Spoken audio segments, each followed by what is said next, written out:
Sawadee Krap and welcome to another episode here for the FunKit and for MediaProf Reacts to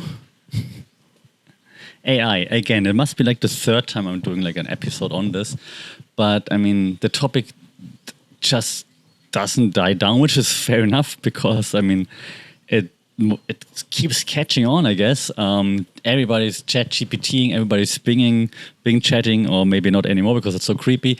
So is it gonna here to stay? Is it gonna go away? I mean, I guess they can answer it right away. Yes, it's here to stay, of course.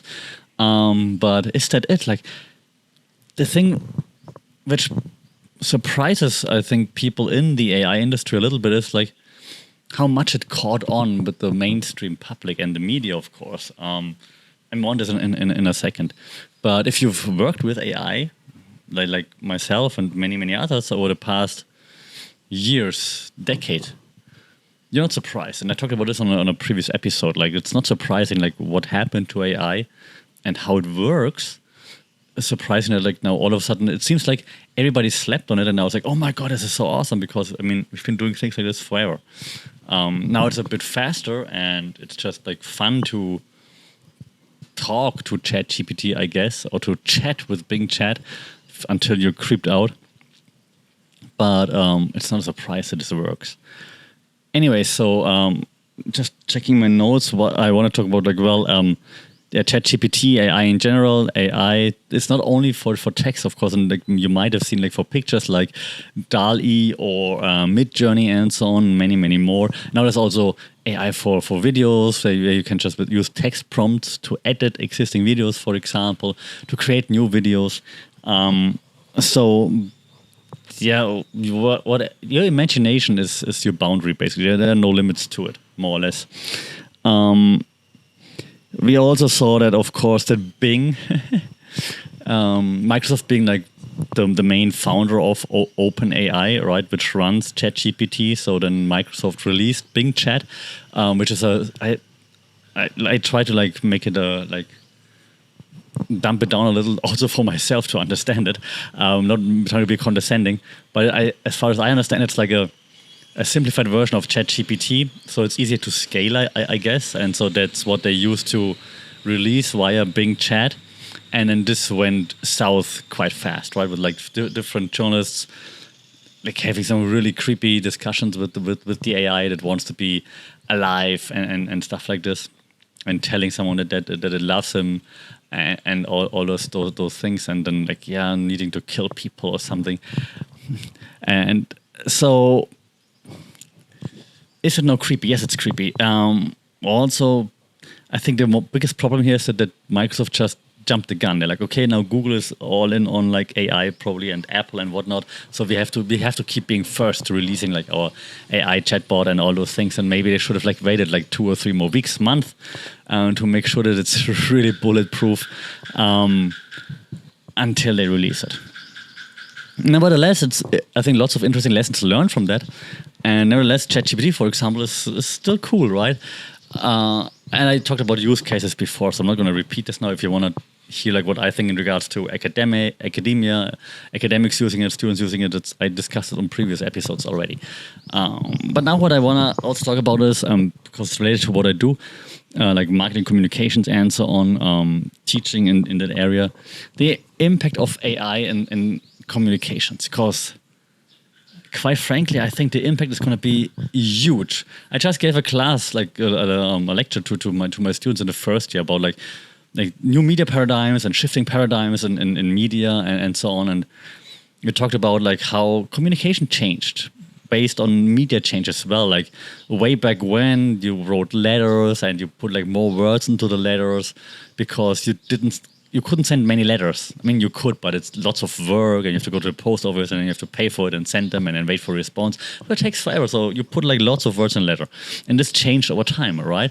So then you had emails, and emails gotten shorter because you can send more, so you don't have to make them as long. Messages have gotten even shorter. You don't even need to open your email client anymore. It just pops on your screen. It gets even shorter. We have like stickers to reply to, like on online chat or on WeChat or whatever. Any decent chat app that is not WhatsApp has stickers. swiping is communication, right? Double tapping is communication. So we move from like lots of words and less frequently to less and less words and way more frequently. And I think AI is gonna impact this as well. So, for example, if you search on something on Google, right, it will autocomplete your search. If you're typing something in your mail program, Gmail, it's gonna autocomplete, suggest like how to finish a sentence. That's gonna happen with all the chat software as well, in my opinion. And you're gonna Klaus Schwab, you're gonna like it. It'll suggest you what to answer, like yes. Right, so it already suggests, like if you click on stickers, for example, it shows you like the most used stickers or the most likely stickers that would fit, right? So then, so it's gonna keep doing those things with communication. So we're gonna automate communication even more, and we're not gonna be able to. I exaggerate, right, on purpose. We're not gonna be able to type or to have decent communications by ourselves anymore. We can already see that right now. After the pandemic, everyone can only communicate online, but not in real life anymore. Again, still exaggerating, but trying to make a point. And I think that's going to be the case even more so now with AI automating things, doing things for us. You don't even have to reply anymore. It's just like set up an auto routine. You could do this right now, right? You can set up an auto like responder, for example. You have auto responders for your email. You will have it for your chat too. Like it's going to be all automated responses to no extent. I'm all about new media, all about technology, but that's the impact of AI on the personal communication is gonna be a bit scary if you don't keep it at bay.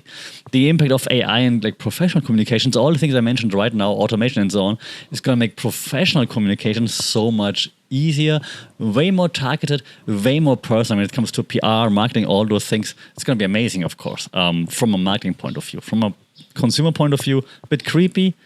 But also, as soon as a company doesn't do personalization anymore, personalized marketing, you're gonna be like, "What the fuck, man? Don't send me those marketing templates."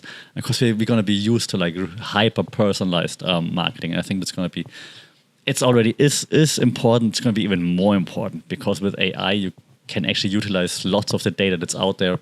It's not as complicated anymore as it used to be to utilize the data that you have of a client. There's going to be even more like third-party apps that will provide you with APIs to connect all those dots between like data, AI analysis, automated messaging, automation, and so on. So marketing is going to be way more hyper-personalized, and you're going to like it. Yes, that's still Klaus Schwab. So that's my quick takeaway here. I think I'm gonna have like a debate or something like this on that topic rather soon. I'll try to have it on the podcast. I'll try to make that work. That would be interesting. I hope I get the parties involved to agree on that, or maybe at least like have a guest on that. Let's see, because I think that topic is rather interesting. If you want, let me know in the comments.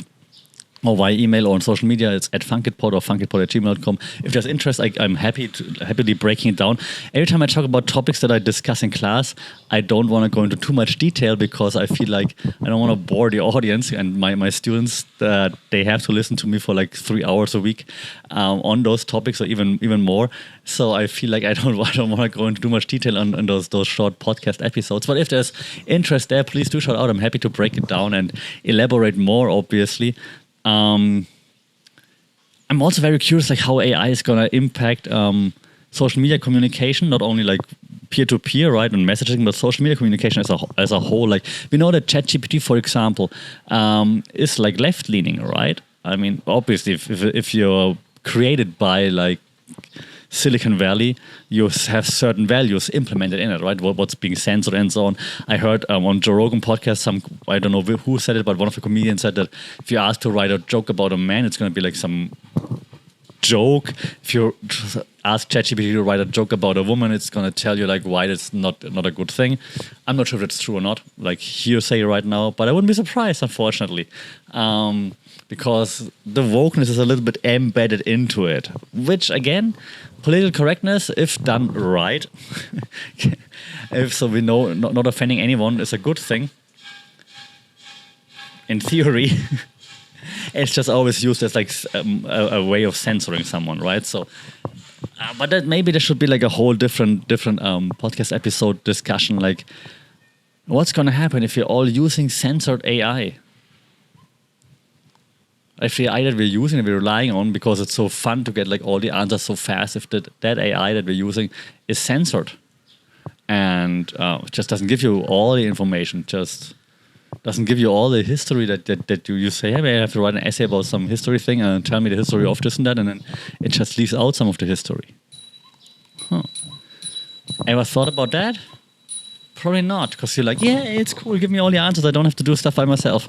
It's cool, but there are so many dangers to it, so many scary potential use cases to it, and I think we have to discuss it. And I will have this debate soon. I'll try to have it also in podcast form. If not, I'm going to try to either have someone from the debate also join me here on the podcast. If not, I'm going to do it by myself, but we're going to go all in on this topic.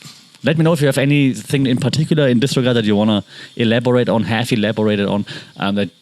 What are your thoughts on AI and ethics, censorship, how it's going to change communication, all those things? I'm very interested to hear that, and we're definitely going to elaborate on this topic further sometime down the line. Probably very, very soon. All right, that's it for this week, very, very briefly. And again, any thoughts, ideas, questions, leave them in the comments. Send me an email, funkitpod@gmail.com, social media @funkitpod. I'm really looking forward to dive deeper into this topic. Until then, as always, stay safe, take care, like, share, subscribe, rate this podcast so we have a bigger discussion on all things AI, and we'll talk soon. Sawadee Krap.